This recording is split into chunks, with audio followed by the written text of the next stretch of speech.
Hello, I'm Jo from Health Services, and I'm pleased to be here talking to you today. You've come here today to learn more about gaining confidence and setting goals.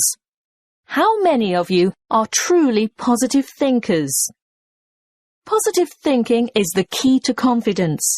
It doesn't matter whether you are playing a sports match, facing an interview, or preparing for an exam. If you apply positive thinking, you will gain confidence. This is the secret. Positive thought patterns.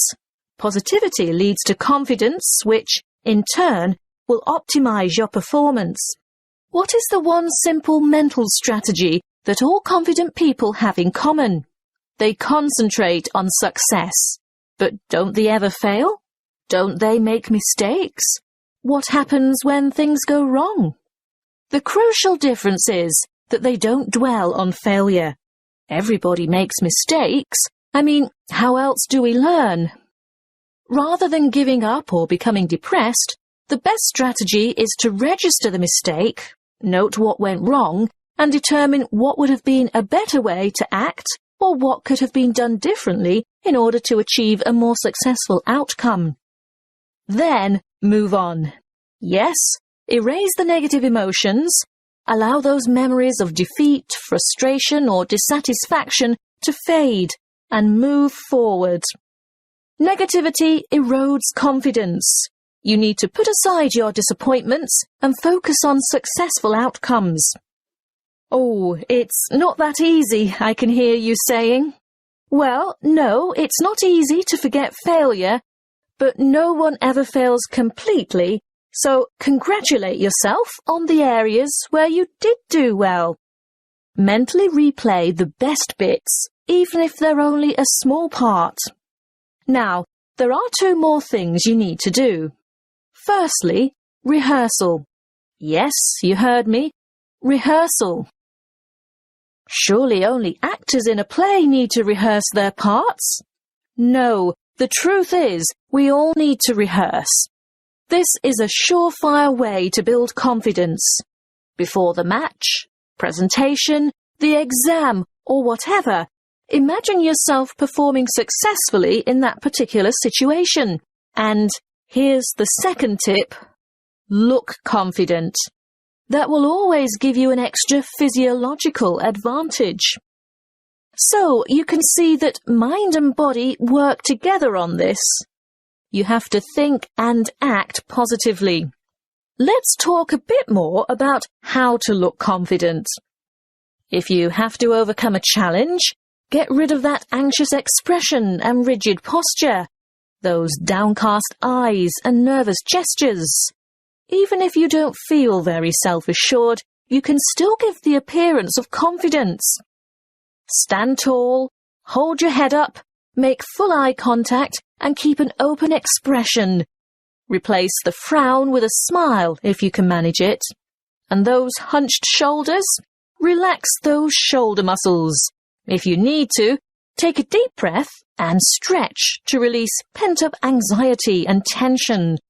What if you have to make a difficult phone call, for example? Nobody can actually see you, so does it matter what you look like? Yes, it does. Practicing positive body language will help you cross the threshold into a confident mood.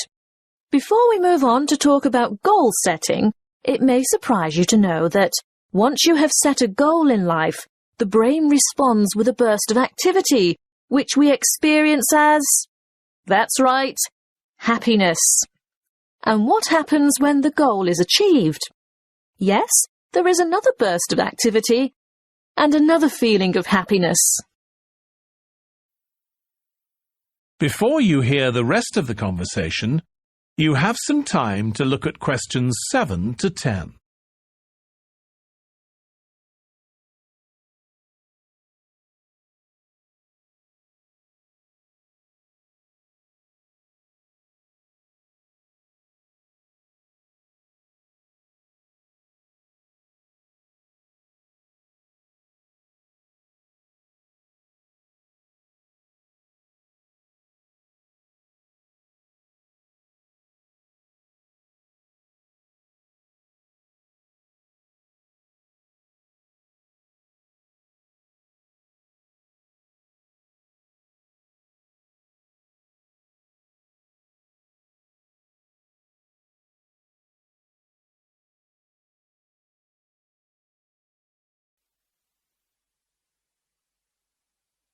Now listen carefully and answer questions 11 to 13.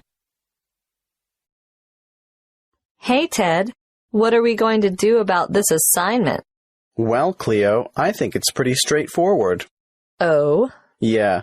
The topic is, why study abroad? I suggest we do a survey of international students, collate the responses, make a graph, and exhibit our findings in the form of a poster. Wow, you have given this some thought, haven't you? Of course. This is only the first assignment. There will be a lot more to come, so let's get this one out of the way quickly. Well, how do we do the survey? I think we need to find a good selection of foreign students. So, how about we go over to the English language school at lunchtime and talk to some of the students there? That's not a bad idea, but we shouldn't limit ourselves to that department. Why not? Well, think about it. They'll all give the same reason, to learn English. Of course, you're right. Well, one of us could cover the language school, and the other could go around the business school. Yes, I know there are a lot of internationals there, too, but I think a random sample from foreign students on campus might give us a better range of answers. What are we going to ask them? Why are you studying abroad? An open question like that could mean we get hundreds of different responses. It would be better if we made up, say, 10 reasons and asked each respondent to place them in order of importance. You're right. That would certainly make collation easier. Any ideas about what these 10 reasons might be? Sure. I've got enough foreign friends to know quite a lot about what motivates them. Oh. Before you hear the rest of the talk, you have some time to look at questions 14 to 20.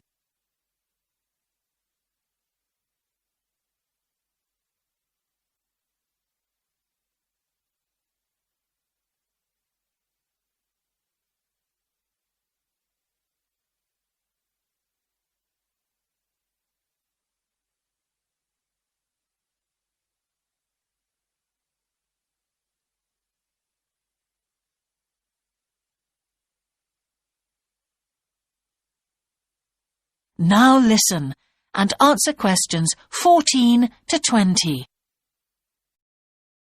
Hi, Grant. What sort of competition do you think we should organize? Well, Claire, the Open Day Committee was pretty clear on that. It must be something with youth appeal. That makes sense. After all, most of the visitors will have just left high school. Yeah, so I was thinking technology? Do you mean something which uses the latest technology, like an iPod? Something like that, but a bit more expensive maybe. What about the latest iPhone? I'm saving up for one right now. Let's make it an iPad. I wish I'd had a tablet computer when I started university. Yeah, that's a great idea.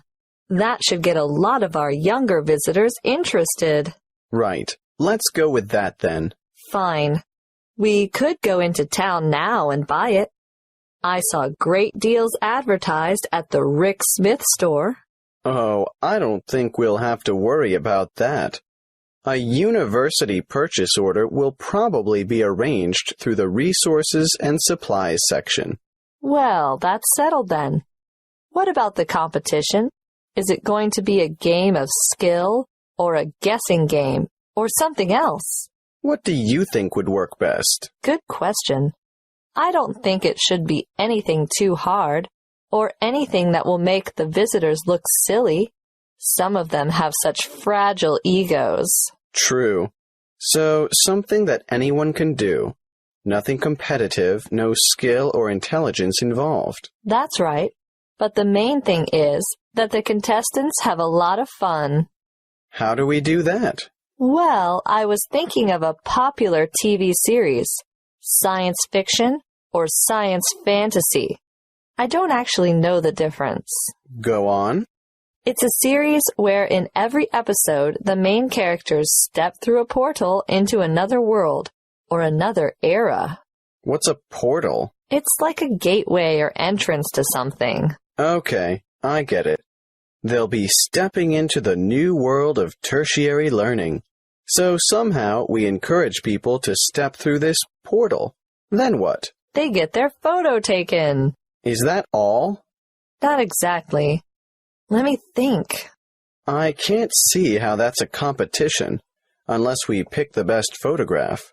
But there's not much excitement or involvement in that for the participants. Wait. We don't decide on the winner. I mean, no one person does. We get them, the public, to do it. How? Put all the photos on Facebook, and the one with the most votes wins. I agree. Good idea. But there's just one more thing I'm not clear about. How do we get hold of a portal?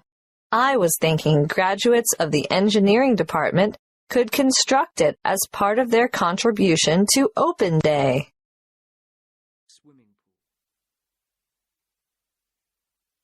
That is the end of section 2. You now have half a minute to check your answers.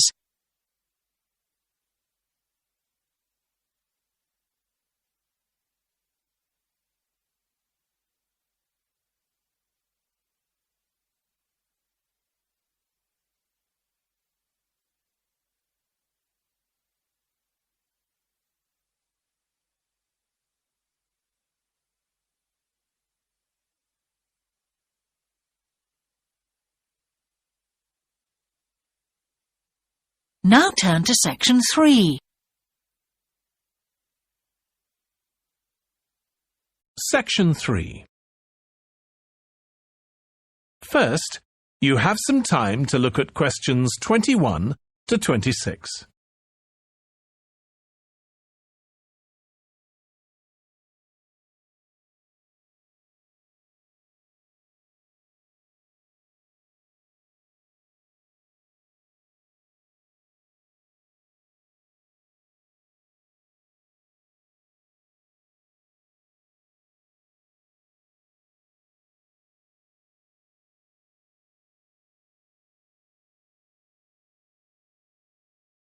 Now listen carefully and answer questions 21 to 26.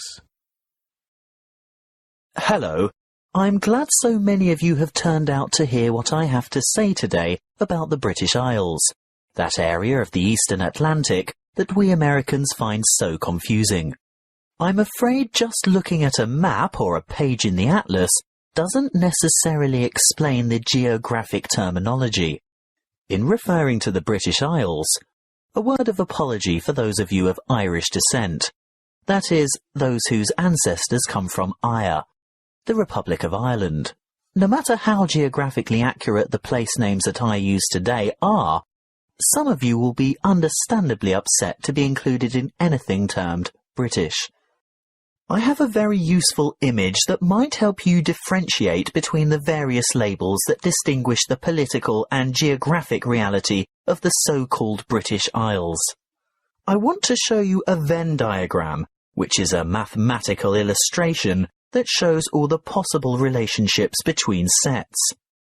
Look at this Venn diagram, and you will see that the geographical terminology is in bold, while the political terms are in italics. See here the British Isles in bold and the British Islands in italics.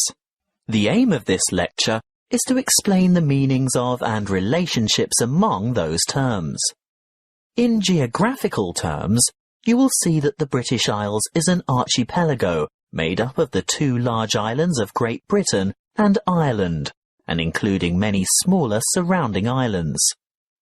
Of course, you can't tell from the Venn diagram the true comparative size of these islands. You'll need to look at the map for that. But take my word for it, Great Britain is the largest island of the archipelago, followed by Ireland, which, in reality, geographically, lies to the west, and there are over 1,000 smaller islands. Now, in political terms, The United Kingdom of Great Britain and Northern Ireland is the constitutional monarchy which includes the island of Great Britain, some small nearby islands, although not the Isle of Man or the Channel Islands, and the northeastern part of the island of Ireland. Thank goodness it is generally shortened to United Kingdom, the UK, Great Britain, or even the abbreviation GB, although none of these are strictly correct, of course. You'd better listen carefully to the next part, because, I warn you, it is very confusing. Ireland is the name of the sovereign republic occupying the larger part of the island of Ireland. But to distinguish it from the name of the island itself, and most importantly from the other part, which belongs to the UK, it is called the Republic of Ireland, or its Irish language name, Eire.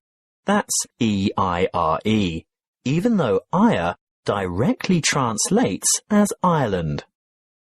The smaller portion of the island is called Northern Ireland. The partition of Ireland took place in 1922, after a great history of struggle that we won't go into here.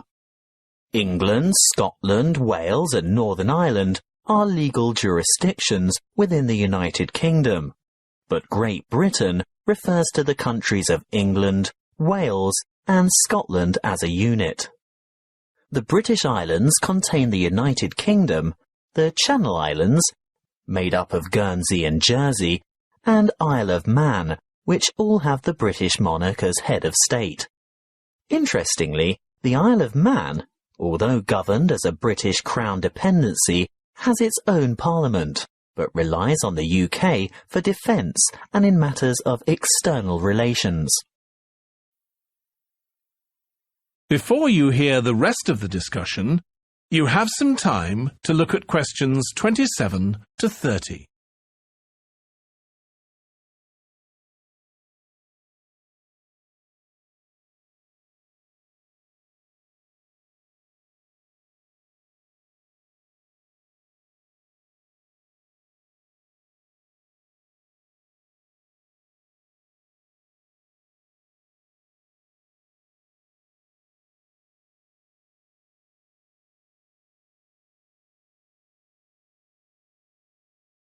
Now listen and answer questions 27 to 30. I'd like to welcome you all to our Active Outdoor Club.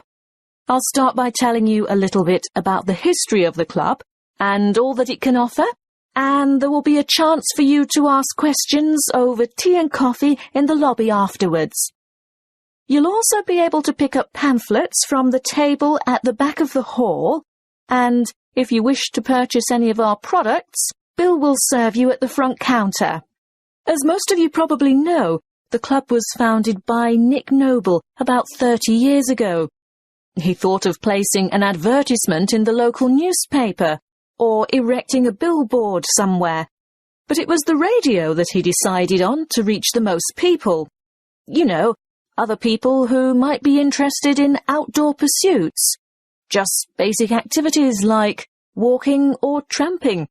Anything active that could take place in some of the beautiful outdoor settings that this country has to offer. Nick was overwhelmed by the response he got, and the club soon grew from a dozen or so friends and enthusiasts to around 200 members 20 years ago, and steadily since then to reach a membership of over 2,500 now. You don't have to be a hardened athlete or extreme adventurer. On the contrary, it's a group that encourages friendship and fellowship through social and recreational activities. The club tries to cater for all levels of maturity and both genders. In fact, anyone who has the physical ability and a moderate level of health and fitness to participate in open-air activity on a regular basis. I think our youngest member is a 5-year-old boy, and our oldest member is a 75-year-old man. Of course, we have more challenging opportunities for those who are up to it, but all excursions are graded according to level of difficulty, and there will always be something for those families with small children. More about that later. I'm sure you realise that it's part of the focus of the club to ensure that our natural environment is kept as pristine as possible. We all have a keen interest in conservation, and many of our members contribute their time or give a monetary donation to organisations that work to enhance and beautify our natural heritage. That is the end of section 3. You now have half a minute to check your answers.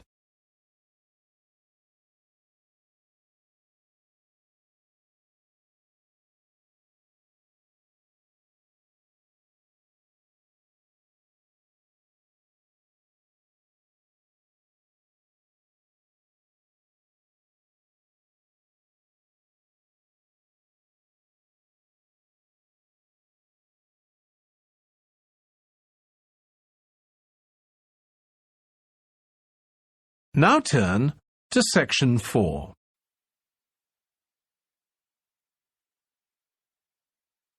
Section 4. First, you have some time to look at questions 31 to 40.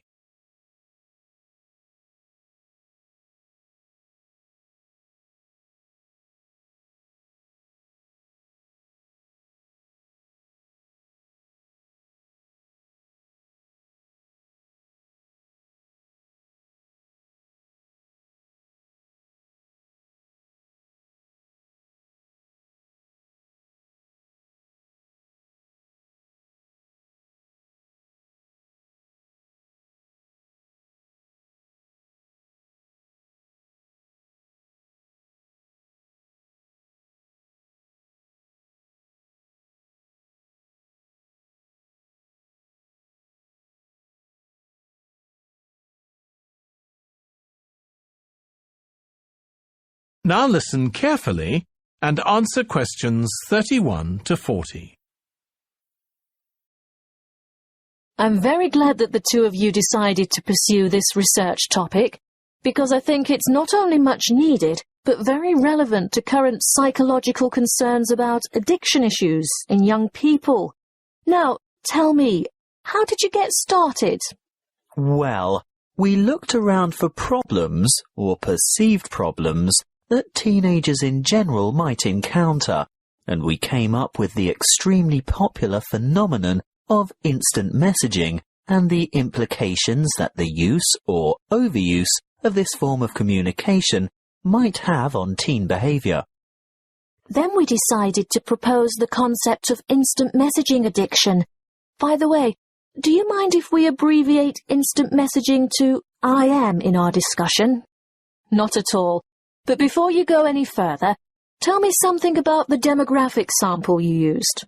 We chose a random sample of teenagers from Jiangsu province from a typical public middle school, and we considered this group to be representative of teenagers in urban China.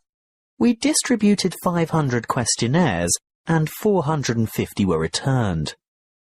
The sample group was on average aged between 14 and 15 years. Internet addiction, or technological addiction as it's sometimes called, has been studied many times before. What makes your research different? Well, previous studies indicated that internet-dependent students are more likely to use instant communication, but we wanted to find out primarily whether IM addiction actually exists, and if so, what the symptoms are. And secondly, we wanted to know whether IM addiction could be predicted. And finally, whether addiction has an impact on academic performance.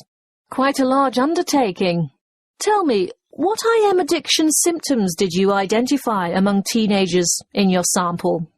We found 4 major IM addiction symptoms, which are remarkably similar to the symptoms used to identify substance dependence.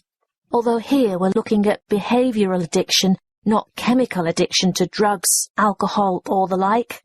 Yes, loss of control was a significant factor, which indicates that the addicts had less self-discipline. They could not control the amount of time they spent on IM, and they neglected their schoolwork. as well as other responsibilities or obligations they might have. Obviously, academic performance was adversely affected. I'm sure that led to a lot of complaints from family and friends, not to mention teachers. Yes, of course. Another symptom was, as you would expect, a preoccupation with instant messaging. They would be annoyed if interrupted when chatting online, and they would feel depressed and moody when they couldn't. They would go without sleep in order to chat, and when they were offline, they would still be thinking about online chatting.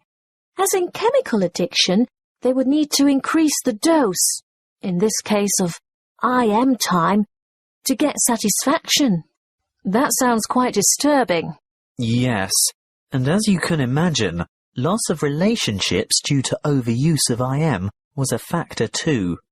The addicted teenagers would rather chat online than go out with friends or spend time with family, which jeopardized their social relationships and their educational opportunities. The fourth addictive factor we found was escape. These teenagers used IM as a form of escape from reality and responsibilities.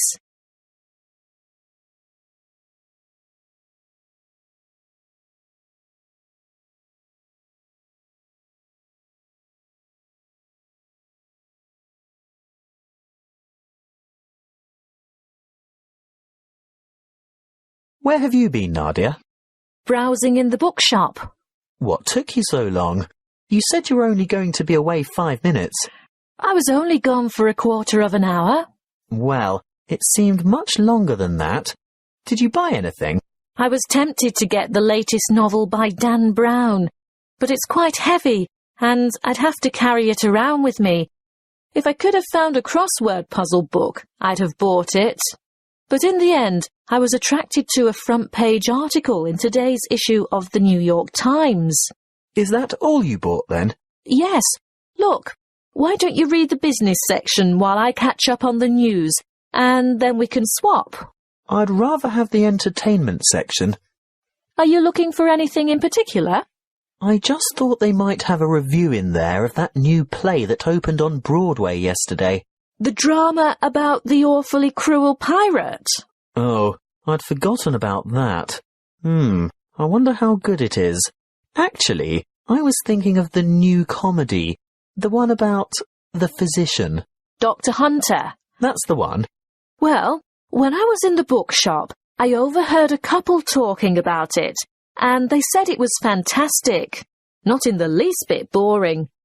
They especially liked the actor who played the main part. Very smooth, apparently. Lots of fun, then. Well, according to those two, they thought it was hilarious. Ooh, we'll have to make a point of seeing it when we get back. Definitely. We didn't have time for breakfast and I'm hungry. Do you fancy a coffee and a muffin? Sounds like a good idea. And how will you have your coffee today? Long and black as usual? I think I might have something different this morning. What? You don't mean a flat white or some other milky one? Oh, I don't know. I want something to perk me up. An espresso, short and black with sugar? Perfect. Will that be with a chocolate muffin or a berry muffin?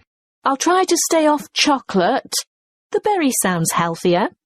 And I'll have a plain one with butter. Won't be long. That is the end of section 4. You now have half a minute to check your answers.